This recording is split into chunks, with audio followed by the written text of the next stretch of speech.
ਦੀਪ ਸਿੱਧੂ ਸਾਡੇ ਵਿਚਕਾਰ ਨਹੀਂ ਰਹੇ, ਉੱਥੇ ਹੀ ਚਲੇ ਗਏ ਨੇ ਜਿੱਥੋਂ ਜਾ ਕੇ ਅੱਜ ਤੱਕ ਕੋਈ ਵਾਪਸ ਨਹੀਂ ਮੁੜਿਆ। ਤੁਹਾਨੂੰ ਗੀਤ ਰਿਲੀਜ਼ ਕਰਨਾ ਪੈ ਰਿਹਾ, ਪਰ ਉਹਦੀਆਂ ਯਾਦਾਂ ਹੀ ਇੰਨੀਆਂ ਹੈਗੀਆਂ, ਇੰਨੇ ਉਹਦੇ ਹੈਗੇ ਆ ਵੀ ਆਪਾਂ ਨੂੰ ਸੋਚਣ ਨੂੰ ਹੀ ਬਹੁਤ ਕੁਛ ਆ। ਤੇ ਜਦੋਂ ਸ਼ੂਟ ਹੋਇਆ ਉਹ ਕਹਿੰਦਾ ਵੀ ਹਾਂ ਜੋ ਆਪਣੇ ਚੱਲ ਰਿਹਾ ਮੇਰੀ ਲਾਈਫ 'ਚ ਹੈਗਾ, ਜਿਸ ਤਰੀਕੇ ਤੇ ਆਪਾਂ ਹੈ ਉਸ ਅਕੋਰਡਿੰਗ ਹੀ ਇਹ ਸੌਂਗ ਕਹਿੰਦਾ ਸੀ ਬਣਿਆ। ਬਾਈ ਜੀ ਅੱਜ ਦੀਪ ਸਿੱਧੂ ਸਾਡੇ ਵਿਚਕਾਰ ਨਹੀਂ ਰਹੇ, ਪਰ ਉਹਨਾਂ ਦਾ ਪਹਿਲਾ ਗੀਤ ਕਹਿ ਲਈਏ ਤੇ ਆਖਰੀ ਗੀਤ ਕਹਿ ਲਈਏ ਮਨ ਦੇ ਵਿੱਚ ਹੈ। ਸੋਚ ਗੀਤ 'ਚ ਵੀ ਪਈ ਹੈ ਜੀ, ਸੋਚ ਉਹਦੀ ਸਭ ਦੇ ਜ਼ਹਿਨ 'ਚ ਹੈਗੀ। ਇਹਨੂੰ ਆਖਰੀ ਤਾਂ ਆਪਾਂ ਨਾ ਉਹਦੇ ਵਰਡਸ ਕਦੇ ਕਿਸੇ ਲਈ ਆਖਰੀ ਹੋਣਗੇ, ਨਾ ਹੋਏ ਹੈਗੇ ਨਾ ਹੋਣਗੇ ਜੀ। ਹਾਲਾਂਕਿ ਕੁਝ ਲੋਕ ਅਜੇ ਵੀ ਉਸ ਨੂੰ ਵਿਵਾਦਾਂ ਨਾਲ ਜੋੜ ਕੇ ਵੇਖਦੇ ਨੇ, ਕਿਉਂਕਿ ਬੀਜੇਪੀ 26 ਜਨਵਰੀ ਦੀ ਗੱਲ ਕਰੀਏ ਤਾਂ ਉਸ ਸਮੇਂ ਦੀਪ ਸਿੱਧੂ ਨੂੰ ਟਾਰਗੇਟ ਕੀਤਾ ਗਿਆ ਸੀਗਾ, ਜੇਲ੍ਹ ਵੀ ਜਾਣੀ ਪਈ। ਉਸ ਨੂੰ ਲੈ ਕੇ ਵੀ ਬੀਜੇਪੀ ਦੇ ਅਜੇ ਵੀ ਕਈ ਆਗੂ ਕਹਿੰਦੇ ਵੀ ਜਿਸ ਤਰ੍ਹਾਂ ਦੀਪ ਸਿੱਧੂ ਦੇ ਅੰਤਿਮ ਅਰਦਾਸ ਸਮਾਗਮ ਦੇ ਵਿੱਚ ਜੋ ਲੋਕ ਜੁੜੇ ਸੀ, ਜੋ ਸੰਗਤਾਂ ਆਈਆਂ ਸੀ, ਇਸ ਦੀ ਜਾਂਚ ਹੋਣੀ ਚਾਹੀਦੀ ਹੈ। ਕਿਤੇ ਨਾ ਕਿਤੇ ਅਜੇ ਵੀ ਇਸ ਨੂੰ ਮਾਹੌਲ ਖਰਾਬ ਕਰਨ ਦੀਆਂ ਗੱਲਾਂ ਬੀਜੇਪੀ ਦੇ ਵੱਲੋਂ ਕਹੀਆਂ ਜਾ ਲੋਕਾਂ ਦਾ ਜਜ਼ਬਾਤ ਹੀ ਸੀਗਾ ਜੋ ਕਿ ਆਪਣੇ ਆਪ ਵੈਂਚ ਹੋਇਆ। ਉਹਦੇ ਲਈ ਕੋਈ ਪਲੈਨਿੰਗ ਜਾਂ ਕੁਛ, ਕਿਉਂਕਿ it was a very short period of time. ਇੰਨਾ ਇਕੱਠ ਤੇ ਇੰਨਾ ਉਹ ਪਲਾਨ ਆਊਟ ਨਾਟ ਪੋਸੀਬਲ। ਆਖਰੀ ਸਮੇਂ ਤੁਹਾਡੀ ਲਾਸਟ ਗੱਲਬਾਤ ਕਦੋਂ ਹੋਈ ਸੀ ਦੀਪ ਸਿੱਧੂ ਦੇ ਨਾਲ? ਮੇਰੀ ਉਸ ਤੇ ਨਹੀਂ ਹੋਈ ਸੀ ਜੀ, ਉਹਦੇ ਐਕਸੀਡੈਂਟ ਤੋਂ ਕੁਝ ਸਮਾਂ ਪਹਿਲਾਂ ਹੀ ਹੋਈ ਸੀਗੀ। ਸਤਿ ਸ਼੍ਰੀ ਅਕਾਲ, ਤੁਸੀਂ ਵੇਖ ਰਹੇ ਹੋ ਡੇਲੀ ਪੋਸਟ ਪੰਜਾਬੀ ਤੇ ਮੈਂ ਤੁਹਾਡੇ ਨਾਲ ਨਵਦੀਪ ਮਾਨ। ਦੀਪ ਸਿੱਧੂ ਇਸ ਫਾਨੀ ਸੰਸਾਰ ਦੇ ਵਿੱਚੋਂ ਰੁਖਸਤ ਕਰ ਚੁੱਕੇ ਨੇ, ਪਰ ਅੱਜ ਉਹਨਾਂ ਦਾ ਇੱਕ ਗੀਤ ਰਿਲੀਜ਼ ਹੋਇਆ। ਉਹਨਾਂ ਦੇ ਵੱਡੇ ਭਰਾ ਸਾਡੇ ਨਾਲ ਨੇ, ਗੱਲਬਾਤ ਕਰਦੇ ਹਾਂ। ਤਾਂ ਮਨਦੀਪ ਜੀ, ਮਲਾਲ ਹੈ ਕਿ ਦੀਪ ਸਿੱਧੂ ਸਾਡੇ ਵਿਚਕਾਰ ਨਹੀਂ ਰਹੇ ਤੇ ਉਹਨਾਂ ਦੀ ਗੈਰ ਮੌਜੂਦਗੀ ਦੇ ਵਿੱਚ ਉੱਥੇ ਹੀ ਚਲੇ ਗਏ ਨੇ ਜਿੱਥੋਂ ਜਾ ਕੇ ਅੱਜ ਤੱਕ ਕੋਈ ਵਾਪਸ ਨਹੀਂ ਮੁੜਿਆ। ਤੁਹਾਨੂੰ ਗੀਤ ਰਿਲੀਜ਼ ਕਰਨਾ ਪੈ ਰਿਹਾ। ਦੇਖੋ ਇਹ ਤਾਂ ਬਹੁਤ ਔਖਾ ਸਾਨੂੰ ਪਰਿਵਾਰ ਨੂੰ ਜਾਂ ਉਹਦੇ ਚਾਹੁਣ ਵਾਲਿਆਂ ਨੂੰ ਕਿ ਇਹ ਸੋਚਣਾ ਵੀ ਉਹ ਆਪਣੇ ਵਿੱਚ ਨਹੀਂ ਹੈ। ਦੇਖੋ it will take a time, ਪਰ ਉਹਦੀਆਂ ਯਾਦਾਂ ਹੀ ਇੰਨੀਆਂ ਹੈਗੀਆਂ, ਇੰਨੇ ਉਹਦੇ ਹੈਗੇ ਆ ਵੀ ਆਪਾਂ ਨੂੰ ਸੋਚਣ ਨੂੰ ਹੀ ਬਹੁਤ ਕੁਛ ਆ ਤੇ ਭੁੱਲਣ ਵਾਲੀ ਤਾਂ ਕੋਈ ਗੱਲ ਹੀ ਨਹੀਂ ਹੈ ਜੀ। ਇਸ ਅਕਸਰ ਹੀ ਪੰਜਾਬ ਦੀ ਗੱਲ ਕਰਨ ਵਾਲਾ, ਪੰਜਾਬੀਆਂ ਦੇ ਹੱਕਾਂ ਦੀ ਗੱਲ ਕਰਨ ਵਾਲਾ, ਸਾਡੀ ਕੌਮ ਨੂੰ ਇਕਜੁੱਟ ਕਰਨ ਵਾਲਾ ਇਸ ਦੁਨੀਆ ਦੇ ਵਿੱਚ ਨਹੀਂ ਰਿਹਾ। ਜਦੋਂ ਇਹ ਗੀਤ ਤਿਆਰ ਕੀਤਾ ਗਿਆ, ਸ਼ੂਟ ਕੀਤਾ ਗਿਆ, ਤਾਂ ਉਸ ਤੋਂ ਬਾਅਦ ਦੀਪ ਸਿੱਧੂ ਨਾਲ ਤੁਹਾਡੀ ਗੱਲਬਾਤ ਹੋਈ ਸੀ ਇਸ ਗੀਤ ਨੂੰ ਲੈ ਕੇ? ਦੇਖੋ ਸੌਂਗ ਨੂੰ ਲੈ ਕੇ ਵੀ ਇੰਨੀ ਗੱਲ ਨਹੀਂ ਹੋਈ। ਜਦੋਂ ਇਹ ਸੌਂਗ ਦੀ ਡਿਸਾਈਡ ਕੀਤਾ ਸੀ ਉਸ ਦਿਨ ਮੈਂ ਵੀ ਨਾਲ ਹੀ ਉੱਥੇ ਹੀ ਸੀ, ਸਾਗਾ ਆਫਿਸ ਹੀ ਸੀ, ਅਸੀਂ ਕਰਨਾਲ ਇਕੱਠੇ ਗਏ ਸੀ ਮੂਵੀ ਦੇ ਰਿਲੇਟਡ ਗੱਲ ਕਰਨ। ਉਹਨਾਂ ਨੇ ਸੁਮਿਤ ਭਾਈ ਨੇ ਕਿਹਾ ਵੀ ਇੱਕ ਆਪਣਾ ਸੌਂਗ ਆ ਦਿਲਰਾਜ ਨੇ ਲਿਖਿਆ, ਤੁਸੀਂ ਇੱਕ ਵਾਰੀ ਦੇਖ ਲਓ। ਉਹ ਕਹਿੰਦਾ ਵੀ ਮੈਂ ਆਪਾਂ ਕਮਰਸ਼ੀਅਲ ਨਹੀਂ ਗਾ, ਜਿੰਨਾ ਕੁ ਹੋਇਆ।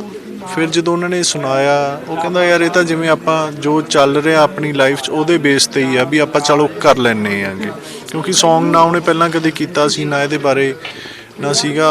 ਉਹ ਬਸ ਅਸੀਂ ਬੈਠੇ ਹੀ ਸਾਰਾ ਹੋ ਗਿਆ ਵੀ ਹਾਂਜੀ ਬਾਈ। ਉਹ ਕਹਿੰਦਾ ਆਪਾਂ ਕਰ ਲਾਂਗੇ ਸੁਮਿਤ ਜੀ, ਪਰ ਇਸ ਥੋੜ੍ਹੇ ਚੇਂਜਸ ਆਪਾਂ ਨੂੰ ਜਿਵੇਂ ਪੰਜਾਬ ਦੇ ਅਕੋਰਡਿੰਗ ਜੋ ਚੱਲ ਰਿਹਾ ਜਾਂ ਜੋ ਪਾਸਟ ਆ ਉਹਦੇ ਅਕੋਰਡਿੰਗ ਆਪਾਂ ਕਰਨਾ ਗਾ। ਉਹ ਸਾਰਿਆਂ ਨਾਲ ਹੋ ਕੇ ਤੇ ਜਦੋਂ ਸ਼ੂਟ ਹੋਇਆ ਉਹ ਕਹਿੰਦਾ ਵੀ ਹਾਂ ਜੋ ਆਪਣੇ ਚੱਲ ਰਿਹਾ ਮੇਰੀ ਲਾਈਫ 'ਚ ਹੈਗਾ, ਜਿਸ ਤਰੀਕੇ ਤੇ ਆਪਾਂ ਹੈ ਉਸ ਅਕੋਰਡਿੰਗ ਹੀ ਇਹ ਸੌਂਗ ਕਹਿੰਦਾ ਸੀ ਬਣਿਆ।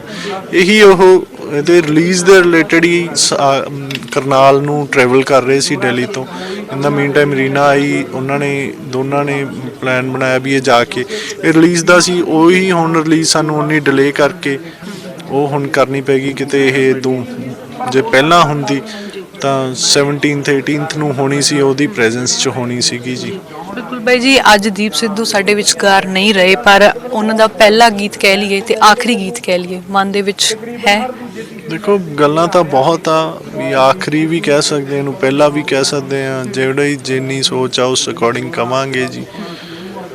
ਬਾਕੀ ਦੇਖੋ ਉਹਦੀ ਸੋਚ ਗੀਤ 'ਚ ਵੀ ਪਈ ਹੈ ਜੀ, ਸੋਚ ਉਹਦੀ ਸਭ ਦੇ ਜ਼ਹਿਨ 'ਚ ਹੈਗੀ। ਇਹਨੂੰ ਆਖਰੀ ਤਾਂ ਆਪਾਂ ਨਾ ਉਹਦੇ ਵਰਡਸ ਕਦੇ ਕਿਸੇ ਲਈ ਆਖਰੀ ਹੋਣਗੇ, ਨਾ ਹੋਏ ਹੈਗੇ ਨਾ ਹੋਣਗੇ ਜੀ। ਨਵਦੀਪ ਸਿੱਧੂ ਨੇ ਜੋ ਆਪਣੀ ਸਾਰੀ ਜ਼ਿੰਦਗੀ ਦੇ ਵਿੱਚ ਖਟਿਆ, ਉਹਨਾਂ ਦੇ ਅੰਤਿਮ ਅਰਦਾਸ ਮੌਕੇ ਦੇਖਣ ਨੂੰ ਮਿਲਿਆ ਕਿ ਪੂਰੇ ਪੰਜਾਬ ਦੇ ਵਿੱਚੋਂ, ਦੇਸ਼ਾਂ ਵਿਦੇਸ਼ਾਂ ਦੇ ਵਿੱਚੋਂ ਲੋਕ ਉੱਥੇ ਪਹੁੰਚੇ ਦੀਪ ਸਿੱਧੂ ਨੂੰ ਅੰਤਿਮ ਵਿਦਾਈ ਦੇਣ ਦੇ ਲਈ। ਹਾਲਾਂਕਿ ਕੁਝ ਲੋਕ ਅਜੇ ਵੀ ਉਸ ਨੂੰ ਵਿਵਾਦਾਂ ਨਾਲ ਜੋੜ ਕੇ ਵੇਖਦੇ ਨੇ, ਕਿਉਂਕਿ ਬੀਜੇਪੀ 26 ਜਨਵਰੀ ਦੀ ਗੱਲ ਕਰੀਏ ਤਾਂ ਉਸ ਸਮੇਂ ਦੀਪ ਸਿੱਧੂ ਨੂੰ ਟਾਰਗੇਟ ਕੀਤਾ ਗਿਆ ਸੀਗਾ, ਜੇਲ੍ਹ ਵੀ ਜਾਣੀ ਪਈ। ਉਸ ਨੂੰ ਲੈ ਕੇ ਵੀ ਬੀਜੇਪੀ ਦੇ ਅਜੇ ਵੀ ਕਈ ਆਗੂ ਕਹਿੰਦੇ ਵੀ ਜਿਸ ਤਰ੍ਹਾਂ ਦੀਪ ਸਿੱਧੂ ਦੇ ਅੰਤਿਮ ਅਰਦਾਸ ਸਮਾਗਮ ਦੇ ਵਿੱਚ ਜੋ ਲੋਕ ਜੁੜੇ ਸੀ, ਜੋ ਸੰਗਤਾਂ ਆਈਆਂ ਸੀ, ਇਸ ਦੀ ਜਾਂਚ ਹੋਣੀ ਚਾਹੀਦੀ ਹੈ। ਕਿਤੇ ਨਾ ਕਿਤੇ ਅਜੇ ਵੀ ਇਸ ਨੂੰ ਮਾਹੌਲ ਖਰਾਬ ਕਰਨ ਦੀਆਂ ਗੱਲਾਂ ਬੀਜੇਪੀ ਦੇ ਵੱਲੋਂ ਕਹੀਆਂ ਜਾ ਰਹੀਆਂ। ਦੇਖੋ, ਜੋ ਉਹਦੇ ਲਾਸਟ ਉਹਦੇ ਰਾਈਟਸ ਦੇ ਸਮੇਂ ਦੀ ਜੋ ਗੱਲ ਤੁਸੀਂ, ਮੈਨੂੰ ਨੌਲੇਜ ਨਹੀਂ ਆਈ, ਪਰ ਇਹੋ ਜਿਹਾ ਕਿਉਂਕਿ ਉਸ ਦਿਨ ਜਜ਼ਬਾਤ ਹੀ ਲੋਕਾਂ ਦੇ ਪ੍ਰਤੀ ਇੰਨੇ ਸੀਗੇ, ਕੋਈ ਕਿਸੇ ਦੇ ਪ੍ਰਤੀ ਇੰਨਾ ਇਕੱਠ ਹੋਣਾ ਲਾਸਟ ਰਾਈਟਸ ਤੇ ਇਹ ਕਦੇ ਦੇਖਿਆ ਹੀ ਨਹੀਂ ਗਿਆ, ਨਾ ਕਦੇ ਸੁਣਿਆ ਨਾ ਪੜ੍ਹਿਆ ਹੈਗਾ। ਪਰ ਉੱਥੇ ਜੇ ਕੋਈ ਲੋਕਾਂ ਦਾ ਜਜ਼ਬਾਤ ਹੀ ਸੀਗਾ ਜੋ ਕਿ ਆਪਣੇ ਆਪ ਵੈਂਚ ਹੋਇਆ, ਉਹਦੇ ਲਈ ਕੋਈ ਪਲੈਨਿੰਗ ਜਾਂ ਕੁਛ, ਕਿਉਂਕਿ it was a very short period of time, ਇੰਨਾ ਇਕੱਠ ਤੇ ਇੰਨਾ ਉਹ ਪਲਾਨ ਆਊਟ ਨਾਟ ਪੋਸੀਬਲ। ਬਾਕੀ ਹੁਣ ਤਾਂ ਆਫਟਰ ਦੈਟ ਤਾਂ ਗੱਲਾਂ ਹੀ ਆ ਜੀ, ਜੋ ਜਿਹਨੂੰ ਕਹਿ ਲਈਏ ਆਪਾਂ ਵੀ ਆਪਦੀ ਐਡ ਨੂੰ ਜਾਂ ਆਪਦੇ ਆਪ ਨੂੰ ਨੇਮ ਦੇਣ ਲਈ ਉਹਦਾ ਨੇਮ ਯੂਜ਼ ਕਰਕੇ ਜਿਹੜਾ ਕਰਦੇ ਹੈਗੇ ਉਹੀ ਕਰ ਰਹੇ ਆ, ਹੋਰ ਕੋਈ ਇਹੋ ਜਿਹੀ ਗੱਲ ਨਹੀਂ ਹੈ ਜੀ। ਆਖਰੀ ਸਮੇਂ ਤੁਹਾਡੀ ਲਾਸਟ ਗੱਲਬਾਤ ਕਦੋਂ ਹੋਈ ਸੀ ਦੀਪ ਸਿੱਧੂ ਦੇ ਨਾਲ? ਮੇਰੀ ਉਸ ਦਿਨ ਹੀ ਹੋਈ ਸੀ ਜੀ, ਉਹਦੇ ਐਕਸੀਡੈਂਟ ਤੋਂ ਕੁਝ ਸਮਾਂ ਪਹਿਲਾਂ ਹੀ ਹੋਈ ਸੀਗੀ। ਸਾਡੀ ਨੋਰਮਲ ਸਾਰਾ ਡਿਸਕਸ਼ਨ ਸਾਡੀ ਕੰਮ ਬਾਰੇ ਜਾਂ ਘਰ ਬਾਰੇ ਉਹ ਨੋਰਮਲ ਹੁੰਦੀ ਰਹਿੰਦੀ ਸੀ, ਜਿਵੇਂ ਹੁੰਦੀ ਹੈ ਜੀ ਇੱਕ ਪਰਿਵਾਰ ਦੀ। ਇੱਕ ਭਰਾ ਹੋਣ ਦੇ ਨਾਤੇ ਜਿੱਥੇ ਪਰਿਵਾਰਿਕ ਤੌਰ ਤੇ ਜ਼ਿੰਮੇਵਾਰੀਆਂ ਬਹੁਤ ਜ਼ਿਆਦਾ ਵੱਧ ਗਈਆਂ ਨੇ ਤੁਹਾਡੇ ਉੱਤੇ, ਉਹ ਦੂਜੇ ਪਾਸੇ ਜਿਸ ਤਰ੍ਹਾਂ ਪੰਜਾਬ ਦੀਆਂ ਗੱਲਾਂ ਕਰਨ ਵਾਲੇ ਸੀਗੇ, ਪੰਜਾਬ ਦੇ ਲਈ ਵੀ ਤੁਹਾਡੀਆਂ ਜ਼ਿੰਮੇਵਾਰੀਆਂ ਬਹੁਤ ਜ਼ਿਆਦਾ ਵੱਧ ਗਈਆਂ ਨੇ, ਕਿਸ ਤਰ੍ਹਾਂ ਨਿਭਾਓਗੇ? ਦੇਖੋ, ਤਾਂ it will take a time. ਪਰਿਵਾਰ ਵਾਲੀਆਂ ਗੱਲਾਂ ਸਾਰੀਆਂ ਪਰਿਵਾਰ ਨੂੰ ਸਾਂਭਾਂਗੇ ਜੀ, ਸਾਰਿਆਂ ਦਾ, ਉਹਦੇ ਚਾਹੁਣ ਵਾਲਿਆਂ ਦਾ, ਸਾਨੂੰ ਪਰਿਵਾਰ ਨੂੰ ਕਾਫੀ ਸਪੋਰਟ ਹੈ। ਫਿਰ ਉਹਦੀ ਬਾਈ ਦੀ ਸੋਚ ਤੇ ਵੀ ਚੱਲਾਂਗੇ, ਸਾਰਿਆਂ ਨੂੰ ਇਕੱਠੇ ਵੀ ਕਰਾਂਗੇ। ਜੋ ਕਰਨਾ ਚਾਹੁੰਦਾ ਸੀ, ਚਲੋ ਜਿੰਨਾ ਕੁ ਮੈਂ ਕਰ ਸਕਿਆ ਆਪਦੇ ਬਿਹਾਫ ਤੇ, ਜਿੰਨਾ ਕੁਝ ਵੀ ਉਹਨਾਂ ਕਰਾਂਗੇ ਜੀ। ਇਸ ਤੋਂ ਇਲਾਵਾ ਵੀ ਕੋਈ ਹੋਰ ਪ੍ਰੋਜੈਕਟ ਬਾਰੇ ਤੁਹਾਡੇ ਨਾਲ ਗੱਲਬਾਤ ਕੀਤੀ ਸੀ ਦੀਪ ਸਿੱਧੂ ਨੇ? ਪ੍ਰੋਜੈਕਟ ਸਾਡੇ ਮੂਵੀਜ਼ ਦੇ ਜਿਹੜੇ ਸੀਗੇ ਚੱਲ ਰਹੇ ਸੀ। ਸਾਡਾ 10 ਮਾਰਚ ਤੋਂ ਸ਼ੂਟ ਸਟਾਰਟ ਸੀਗਾ, ਜੋਰਾ ਰੀਲੋਡਡ ਦਾ ਸਾਰਾ ਪਲਾਨ ਆਊਟ ਸੀਗਾ। ਬਸ ਇਹੀ ਹੈ ਜੀ, ਹੋਰ ਸਾਡੇ ਜਿਹੜੇ ਫਰਦਰ ਪ੍ਰੋਜੈਕਟਸ ਤਾਂ ਨੋਰਮਲ ਰੂਟੀਨ 'ਚ ਚੱਲਦੇ ਹੀ ਰਹਿੰਦੇ ਸੀ ਜੀ, ਜਿਹੜੀਆਂ ਗੱਲਾਂ ਸੀਗੀਆਂ। ਬਾਈ ਜੀ, ਦੀਪ ਸਿੱਧੂ ਦੇ ਜਾਣ ਦੇ ਮਗਰੋਂ ਨੌਜਵਾਨਾਂ ਨੇ ਇੱਕ ਟੈਗਲਾਈਨ ਦਿੱਤੀ ਹੈ, ਦੀਪ ਸਿੱਧੂ ਤੇਰੀ ਸੋਚ ਤੇ ਪਹਿਰਾ ਦਿਆਂਗੇ ਠੋਕ ਕੇ। ਉਹਨਾਂ ਨੌਜਵਾਨਾਂ ਨੂੰ ਕੀ ਕਹਿਣਾ ਚਾਹੋਗੇ? ਦੇਖੋ, ਇਹੀ ਕਹਿਣਾ ਚਾਹੂੰਗਾ ਵੀ ਜੋ ਉਹਦੀ ਸੋਚ ਸੀਗੀ, ਆਪਾਂ ਨੂੰ ਜ਼ਾਬਤੇ ਵਿੱਚ ਰਹਿ ਕੇ ਅੰਡਰ ਦਾ ਲਾਅ ਆਪਣੇ ਰਾਈਟਸ ਦੇ, ਆਪਣੇ ਹੱਕਾਂ ਬਾਰੇ ਖੜਨਾ ਚਾਹੀਦਾ। ਉਹੀ ਉਹ ਸੋਚ ਸੀਗੀ ਉਹਦੀ। ਪੰਜਾਬ ਦੀ ਗੱਲ ਕਰਦਾ ਸੀ, ਸਭ ਨੂੰ ਇਕੱਠੇ ਹੋਣ ਦੀ ਗੱਲ ਕਰਦਾ ਸੀ। ਜੇ ਵੀ ਇਕੱਠੇ ਹੋ ਕੇ ਹੀ ਆਪਾਂ ਕਿਸੇ ਇੰਸਟੀਚਿਊਟ ਨੂੰ ਜਾਂ ਕਿਸੇ ਸਟੇਟ ਨੂੰ ਆਪਾਂ ਚਲਾ ਸਕਦੇ ਹਾਂ ਸਹੀ ਤਰੀਕੇ ਨਾਲ। ਉਹ ਲਾਜ਼ ਦੀ ਨਹੀਂ, ਆਪਣੇ ਰਾਈਟਸ ਦੀ ਗੱਲ ਕਰਦਾ ਵੀ ਜੇ ਆਪਾਂ ਨੂੰ ਆਪਣੇ ਰਾਈਟਸ ਪਤਾ ਗੇ ਫਿਰ ਹੀ ਆਪਾਂ ਅੱਗੇ ਵੱਧ ਸਕਦੇ ਹਾਂਗੇ।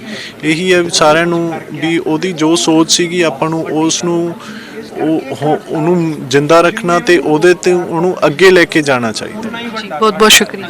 Thank you. ਤਾਂ ਇਹ ਸੰਦੀਪ ਸਿੱਧੂ ਦੇ ਵੱਡੇ ਭਰਾ ਮਨਦੀਪ ਸਿੱਧੂ ਜੀ, ਜਿਨ੍ਹਾਂ ਨੇ ਨਮ ਅੱਖਾਂ ਦੇ ਨਾਲ ਜਿੱਥੇ ਆਪਣੇ ਭਰਾ ਦੀ ਜੋ ਸੋਚ ਸੀ ਉਸ ਤੇ ਪਹਿਰਾ ਦੇਣ ਦੀ ਗੱਲ ਲੋਕਾਂ ਨੂੰ ਕਹੀ ਹੈ, ਤੇ ਨਾਲ ਉਹਨਾਂ ਦਾ ਕਿਹਾ ਹੈ ਕਿ ਜਿਹੜੀਆਂ ਜ਼ਿੰਮੇਵਾਰੀਆਂ ਮੇਰਾ ਭਰਾ ਮੇਰੇ ਸਿਰ ਦੇ ਉੱਤੇ ਪਾ ਕੇ ਗਿਆ, ਮੈਂ ਉਹਨਾਂ ਜ਼ਿੰਮੇਵਾਰੀਆਂ ਨੂੰ ਬਾਖੂਬੀ ਨਿਭਾਵਾਂਗਾ। ਕੈਮਰਾਮੈਨ ਕਿਸ਼ਨ ਦੇ ਨਾਲ ਚੰਡੀਗੜ੍ਹ ਤੋਂ ਨਵਦੀਪ ਮਾਨ ਦੀ ਰਿਪੋਰਟ, ਡੇਲੀ ਪੋਸਟ ਪੰਜਾਬੀ।